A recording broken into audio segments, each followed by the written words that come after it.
حمدالله محب او فضلی ته ولسمشر غني څه واکونه ورکړي وو او دوی څنګه د غني د باور سره لوبې وکړي او حکومت یې سقوط ته برابر کړ. د چارو اداري او کارکونکو پټ حقیقتونه رسوا کړي. جزئیات یې همدغه ویډیو کې وګورئ او چینل هم سبسکرایب کړئ.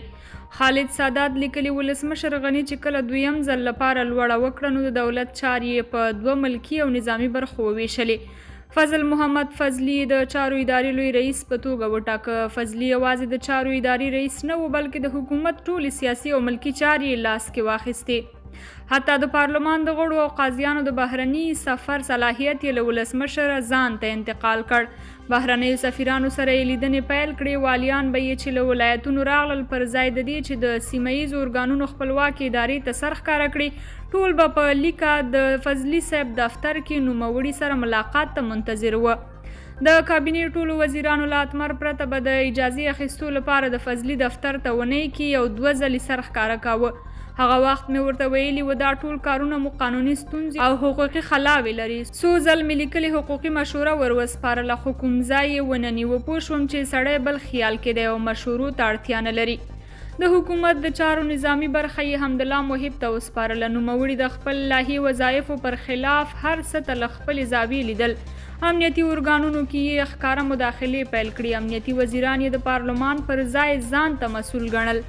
ولایتونو ته یې خپل والیان وټاکل. د اتانور سره یې غوږ وجنګاوه. سناریو دا وه چې نوموړی به راتلونکی کاندید وي او نور به یې لومړي مرستیالان وي.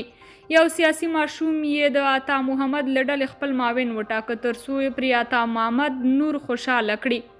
د جنګ له جغرافیې دومره ناخبره و چې حصاره کې د لوګر مربوط ولسوالۍ ګڼله. امنیت شورا یې د سیاسي ماشومانو ډکه کړه.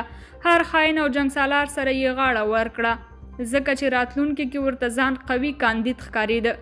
د ولسوالۍ سقوط سره یو دم ورک شو. بالاخره د مکمل سقوط پر ورځ یې سر دوبۍ کې راووت. دې دواړو ولسمشر یرغمل کړی و او غوښتل یې چې هر څه ولسمشر ته سم وښایي. طالبان یې ورته مات کړي ښودلي وه. د نړیوالې ټولنې پرته یې د جمهوریت دفاع لپاره یو کاغذ پالیسي نه درلوده او د سولې پلان او خبرې ورته د وخت ضایع ښکارېده.